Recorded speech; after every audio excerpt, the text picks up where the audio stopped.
Hi, I'm James. And I'm Anthony. And this is Words and Numbers. What's new and exciting in your world this week, Anthony? Listener Dan Jensen wrote and said, thank you for mentioning the merchant category code for gun stores in a recent episode. This is the rule that purchases from gun stores get a special code attached to them so that we know, or we, people who are processing data on purchases and sales of things, can identify that this was a gun store purchase. Up until this point, gun store purchases went under some code for general merchandise. So now with this code, people can identify gun store purchases. Dan says that there may be an unfortunate interaction between this merchant category code for gun stores and a bill that was proposed last year and may well come up again this year, and it's got a horrible name, the Gun Violence Prevention Through Financial Intelligence Act.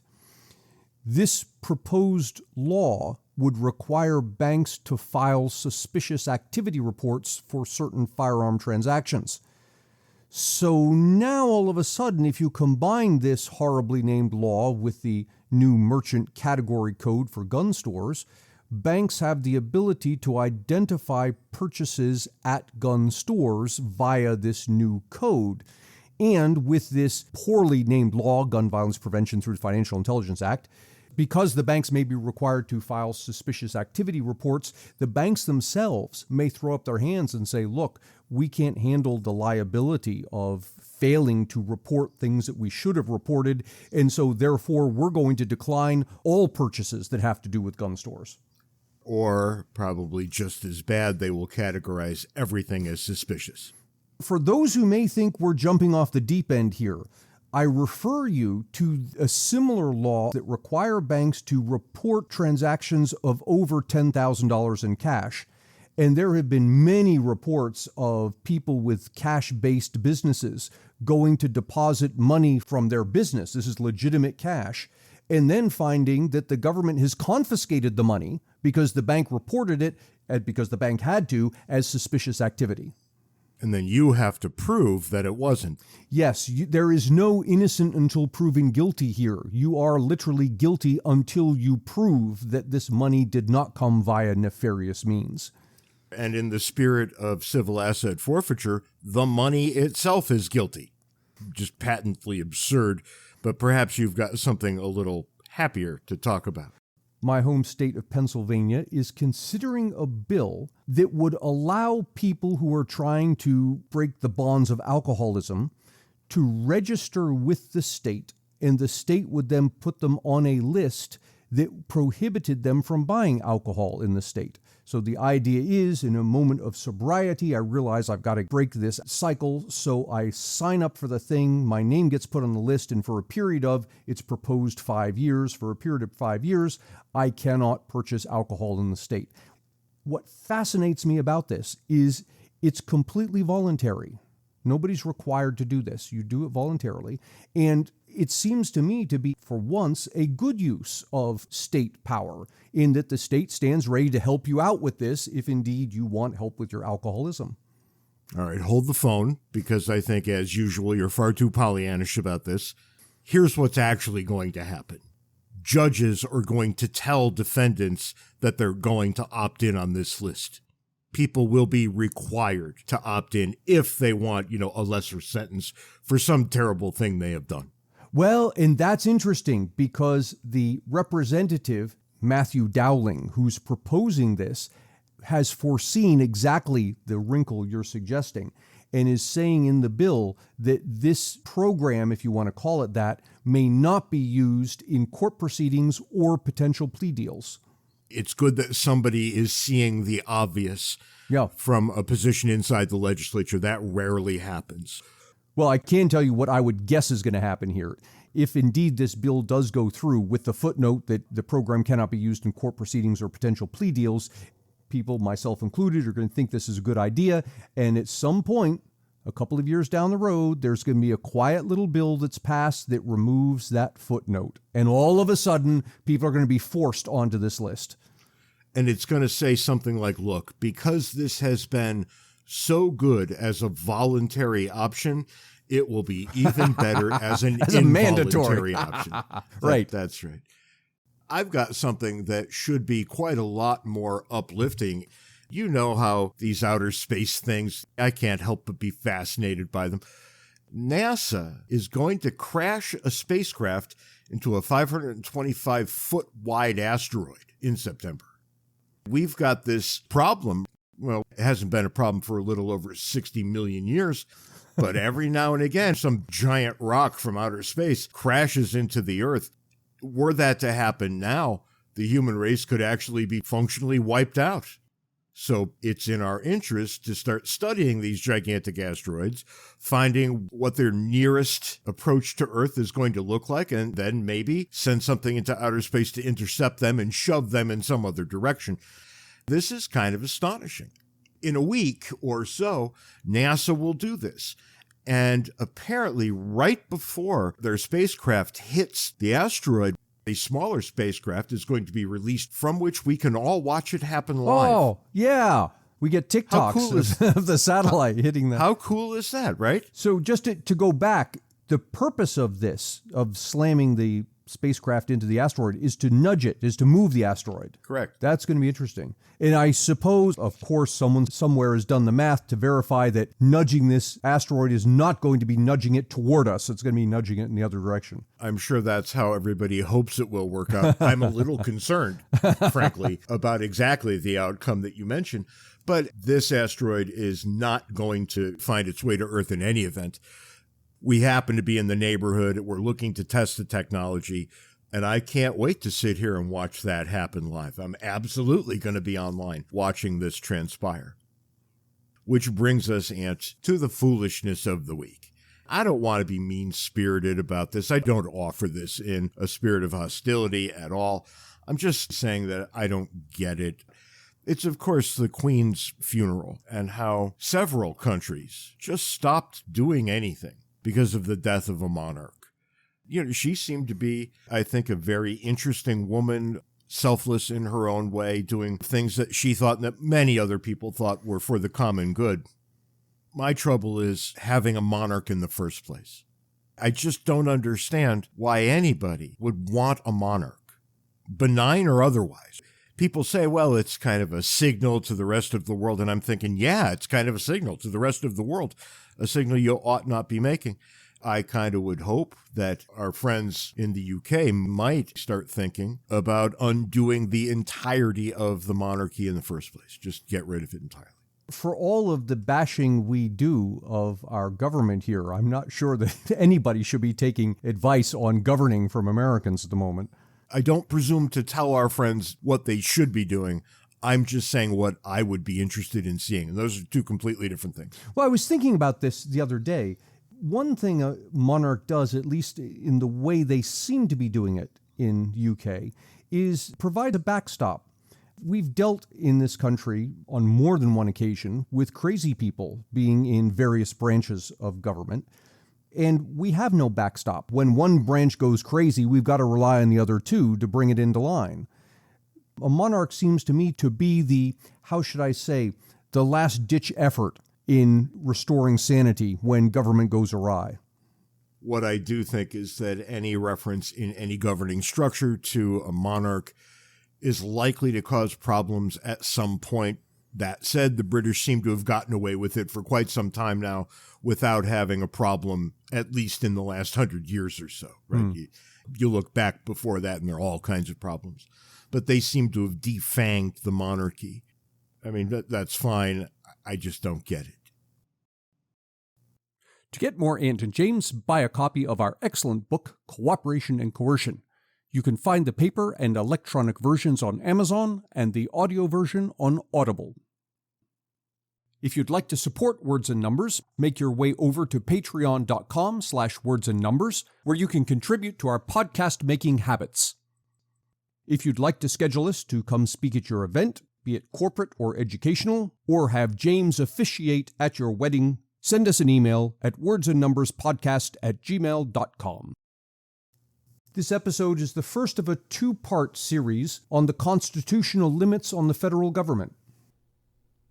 One of our listeners asked us to do an episode on Article 1, Section 8 of the Constitution, or in layman's terms, a discussion about what the federal government is empowered to do by the Constitution versus what it actually does. I'm going to let you, James, say most of what happens here since this is your area of expertise, but I'm going to take the role of an interested non-expert. I want to begin by pointing out that the Constitution, contrary to people's beliefs, does not lay out people's rights. Rather, it lays out the authority of the federal government. And that confusion, if I'm correct, comes about because of the Bill of Rights. In a lot of ways, yes, that's correct. But Alexander Hamilton, when he was writing in the Federalist Papers, as most people would call it, he said that we didn't even need a Bill of Rights, because the Constitution was very specific in regards to what Congress could do. And if you look at Article 1, Section 8, you realize, okay, the limits are defined pretty clearly, and they can't do anything else. If they can't do anything else, why would you need a separate protection for free speech? Right. The federal government already has no role there. So to religion, and on and on and on. And I think Hamilton was right. I didn't when I was a younger man. I thought, no, probably best to get a Bill of Rights all sketched out. That way there's less room for confusion. But if you look at what the Bill of Rights actually did over time, it did quite a lot of harm. Yeah, we're in this weird space where people think that their rights are enumerated. You say, I have a freedom of speech because it's listed in the Constitution, but that's actually upside down. The federal government only has powers that are enumerated. And that brings us to Article 1, Section 8. The Bill of Rights begins, Congress shall not. So in that sense, it's underlining the fact that the Constitution does not give Congress certain rights. It protects some rights that the people have. It keeps government in its place, or at least ideally. You see how these things are going to be very difficult to apply over time. It's really clear that what we have now in terms of government far exceeds what the founders would have thought appropriate. That doesn't necessarily mean that what we have is wrong. It just means that it's not what we were given. Right. I think some hard questions come up that you have to answer in order to figure out, is this better or worse than what they gave us? What they gave us was a regime which featured negative rights. Government had no role. This is a very strange way to conceive of a government. What we're looking at in the United States early on is a radically different experiment than we've seen anywhere else in the world. Maybe the place to start is with Article 1, Section 8 itself. In other words, in the view of the founders, what was the federal government authorized to do? We got to start with the Declaration of Independence. We assert our independence from England. And what does Jefferson do there? Because he has a respect for the opinions of people in other places, here's why we're doing it. And if you read all the reasons why, they're kind of legalistic. I'm never going to make the case that the Declaration of Independence is some kind of law for us. It's not. It's a philosophical and a political document. It's not a legal one. But a number of the legal things that are wrapped up in that middle section of the Declaration actually do play out over time into our law. Technically colonial law for a little bit, and then United States law. And this one fascinating thing happened that we all ignore. A group of people got together and they wrote a constitution for us, and it limited the ability of the federal government to do damn near anything, and it flopped, and we never talk about it. It's the Articles of Confederation, our first constitution. Everybody thinks the one we've got now is the only one we ever had. No. We had a first one. It was dreadful, and we threw it away as fast as we possibly could. What ended up happening was there was a convention. This is making a long story very, very short. The convention was called in order to address the defects of the Articles of Confederation. Okay, there were defects. We just had Shays' Rebellion in Massachusetts. There's all kinds of things that are going to be really problematic. And a bunch of guys got together to decide how to rehabilitate the articles. And what they did was they said, oh, Lord, these can't be fixed. And they threw it out. They didn't have the legal authority to do it. Nobody contests that. They absolutely had the moral authority to do it. So people who tend to see things in legalistic ways will often say, correctly, technically, that the Constitutional Convention was illegal. The rest of us say, well, the governing document that we had was not yielding governing, and you've got to fix that. So what's the charge that they have in the Constitutional Convention in the summer of 1787? They need to create a document which, for the most part, limited federal authority. But in the few things that the federal government had to do, they get a wide open berth. Mm-hmm. So on the one hand, you want it to be limited, and on the other hand, you have to admit that certain parts of it must be limitless. That is a tough needle to thread. And that's where we properly begin thinking about these things. Article 1, Section 8 exists solely to limit government. And once more to underline, Article 1, Section 8 does not say what the federal government may not do. Rather, it's the reverse. It says what the federal government may do, and anything not listed is outside the purview of the federal government. Article 1, Section 8 lays out what Congress may do. Americans right now think that, and they think it appropriate that, government can do anything. You see the people pressuring the government to do lots of things. The people in government, congressmen and senators, in order to achieve re-election, decide to do lots of things because that's way better for them than paying attention to the Constitution. And before you know it, we've got a government that is so far beyond its specified dimensions that I don't even know what to do about it anymore. Now, we're going to give you a link to Article 1, Section 8 so you can get a look at it. It includes this kind of stuff: the power to lay and collect taxes, defense and general welfare of the United States. All duties, imposts, and excises shall be uniform throughout the country. They have the ability to borrow money on the credit of the United States. Boy, that one turned around kind of poorly, didn't it? They have the ability to regulate commerce with foreign nations and among the several states and with the Indian tribes. And you start to realize that this is a higher order list. This is a list that never really gets into the weeds. To raise and support armies, to provide a navy. These are just big picture.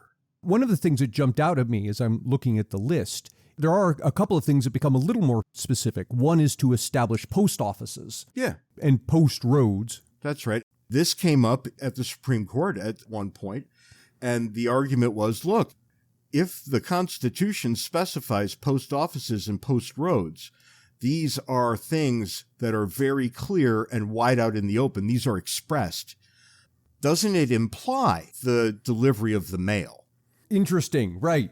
And look, why would you build post offices and post roads if you weren't going to deliver the mail? And yet, delivering the mail is not in the enumerated powers. I don't want to jump too far ahead, but it would be covered by the necessary and proper clause, which says Congress may make any law that is pursuant to the authority laid out in the Constitution. So you could point to that and say, well, the Constitution establishes post offices, therefore it's necessary and proper that we also deliver the mail. You're right to point to that clause. It's at the last portion of the section we're looking at, and here it is verbatim. Congress has the authority to make all laws which shall be necessary and proper for carrying into execution the foregoing powers, and all other powers vested by this Constitution in the government of the United States or in any department or officer thereof. It doesn't mandate that the government do certain things. It means that the government must justify what it's about to do with this, the necessary and proper clause. Now we're going to get into the commerce clause real soon too. Okay, so in layman's terms, the necessary and proper clause does not say that the Congress can do whatever it wants in pursuant to what's in Article 1, Section 8, but rather Congress may make the argument that it is necessary and proper. If the thing it wants to do fits both of those criteria, then Congress can go ahead and do it. Yeah, I think that's perfectly reasonable. And it's the kind of thing that if you were writing a constitution, you might have said, what happens in an emergency?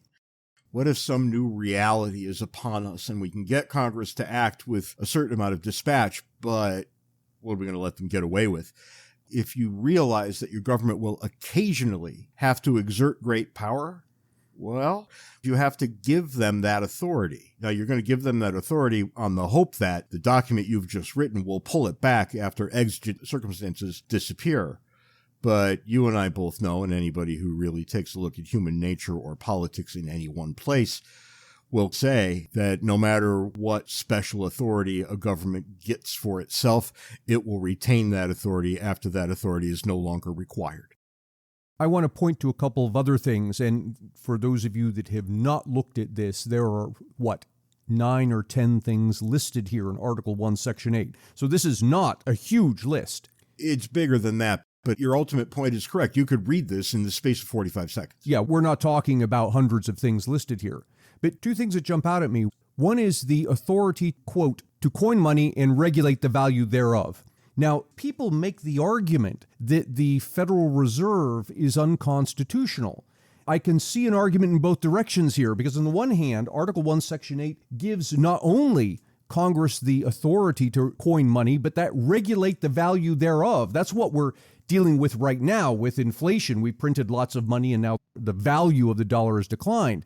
So on the one hand, I can point to Article 1, Section 8 as support for the existence of the Fed. But then on the other hand, there's nothing here that says that Congress can allocate that power to another party, which in effect was what it did with the creation of the Fed.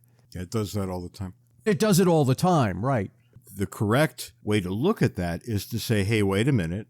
Is this consonant with Article 1, Section 8? And look, this goes all the way back to the formation of the Second National Bank of the United States. Washington had around his table both Thomas Jefferson and Alexander Hamilton. And he said, Washington, I think we should do this bank thing, but I'm not so sure. Why don't you, Thomas and Alexander, because you disagree about everything, go ahead and write up why you think and why you don't think this would be necessary and proper. And you can get these documents with relative ease. They're everywhere. Jefferson showed up with a very short, bullet-pointed list of why this is completely unacceptable. And he hangs his hat on the language of the Constitution. And in walks Alexander Hamilton with more like a dime store novel's worth of words of why it may not seem the case, but we absolutely do need this authority. It would be analogous to people now saying things like, well, we need to have an income tax, therefore we can have roads to drive on. We had roads before the income tax. It's not like we were in the middle of a hellscape before the income tax came along. That's ridiculous. We were not. Nonetheless, you see this argument about the bank, and I was utterly swayed by Jefferson when I read what he wrote. I didn't think Hamilton's offering held any merit whatsoever. And of course, it was Hamilton that George Washington listened to. This was almost always true. And we live in Hamilton's America now as a result. When you look at the Constitution and the necessary and proper clause, do we really need a Fed? Is the Fed necessary to coin money? Because coining money to me sounds like we need a mint, which we have. That's what we need. We need a place to make the money. Do we need a place to regulate the money behind the scenes? Where in the Article 1, Section 8 list do you see anything that leads you to that conclusion? And we survived for over 100 years without the Fed. Fed didn't come into existence till the early 1900s. And Ant, because you were playing devil's advocate here, my question is offered to you. What do you see in Article 1, Section 8 that would get anything like the Fed if I'm right about mints being what we really need? Yeah, no, I don't see anything there if we're going to be talking about coins. And that's the phrase that it uses, to coin money. And broadly construed, that also means paper notes, right? There was never really a whole lot of doubt that paper notes. Yeah, but then there's this other issue, which is that at least at the time this was written, the concept of fiat money really didn't exist. That is, paper money where it existed was always backed by something. It was backed by gold or silver or what have you. It was understood that the paper was simply a convenient thing to carry around that indicated ownership of some gold or silver somewhere. And look, I'm not a historian of money. I've kind of traipsed through that history from time to time, but I'm not that expert in this material.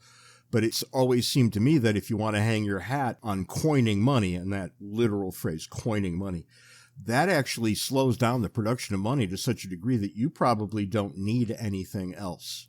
Sure. That's a good point. It's when it slows it down so much that people can't be paid for the work they've done because nobody has the coinage. That's where the problems start. And if you go back through our history, you can find all kinds of paper notes that the colonies pushed out. Colonial paper notes, I think, are absolutely beautiful, very fascinating, and not terribly expensive given what they are. $300-400 a piece is tend to where they run. But you see the need for that just for people to actually have an IOU of some kind for the work that they've done. Exigent circumstances here, I think, would have indicated that, yeah, we're going to need paper money too, and we're going to call that coinage, and we're going to be good to go.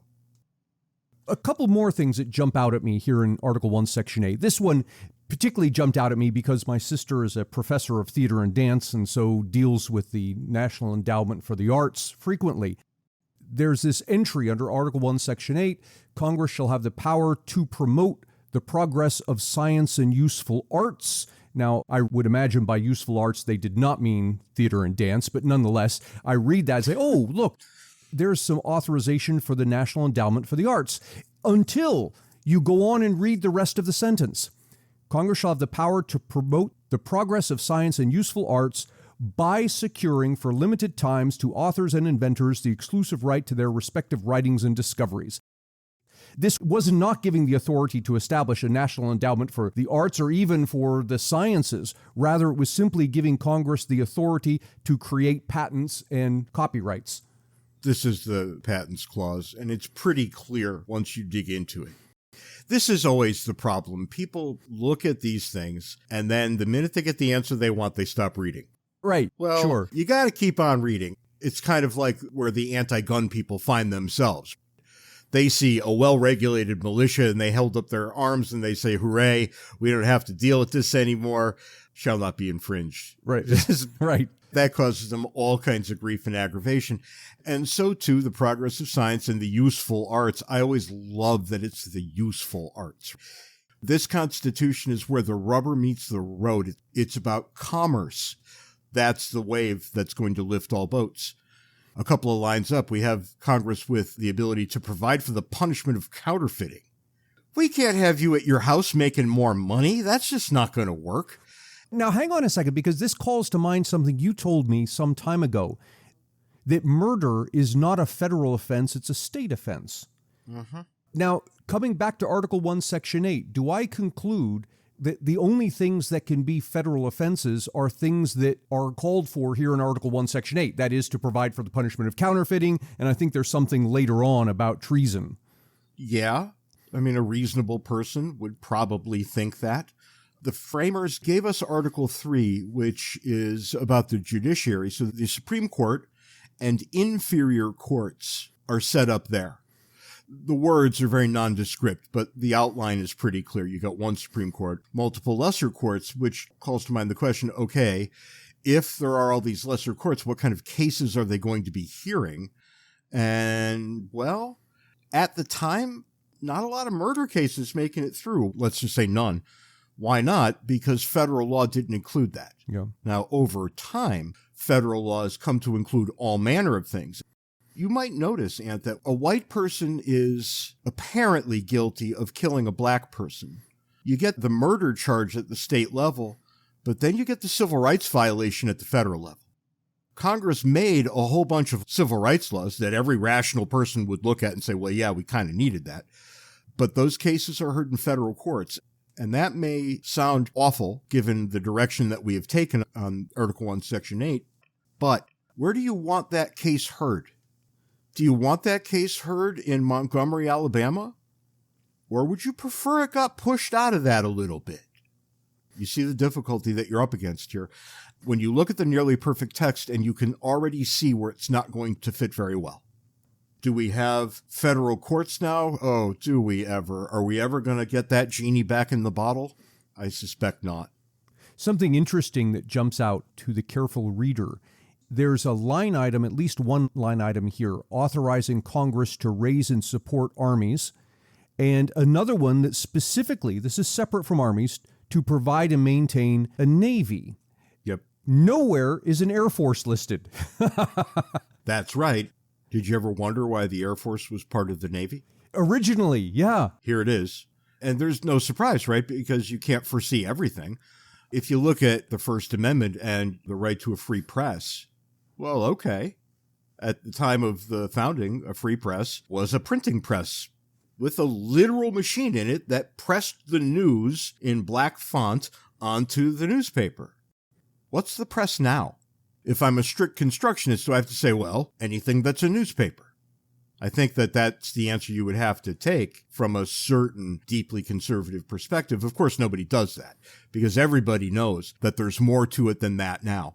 We have the television, we have the internet, right? They're all manner of things that fit under the heading of the press. And I don't think we do original intent a whole lot of damage when we see it that way. That becomes really interesting because you'll get people on the two sides, one saying that, well, of course, the First Amendment applies to computer communications, but the Second Amendment only applies to muskets. And you get people on the other side who say the reverse, and they both either apply to everything or they apply to what was originally written. That's it. That's right. And I think on these matters, we can divine original intent. It's not that hard. Mm-hmm. There are other issues that you look at the text and you go, I have no idea. Just a quick example. Look at the Constitution and tell me what it says about abortion. There is not word one in this Constitution about abortion, which necessarily means it's not a federal issue. That's the only conclusion you can come to. Now, is it necessary and proper? Well, if so, which of these other rights does it impinge? Right. It has to be necessary and proper in pursuit of something listed here in Article 1, Section 8. That's right. And for the life of me, I don't see anything in Article 1, Section 8 that has anything to do with abortion. Now, the original Roe Court attached abortion to privacy. I don't see anything about privacy here either. You've got a tough uphill climb here, because if you want abortion on demand at the federal level, you have to invent two new constitutional rights. That's what the 1974 court did in Roe versus Wade. They invented from whole cloth two new rights. And then, all these years later, the justices take a look at that and they say, well, you know, this is at best a state issue. Not to say it shouldn't be, but rather, if it's going to be, it needs to be at the state level. That's absolutely correct. And the people marching in the street won't give this thought even a minute of their time. But if you read the 10th Amendment, it's pretty clear. Anything that's not covered here reverts back to the states. There is not a lot of difficulty with that. The difficulty comes with people wanting the Constitution to say more than it does. You're going to where my next question was. So the 10th Amendment, and let me read it for people who don't have it in front of them.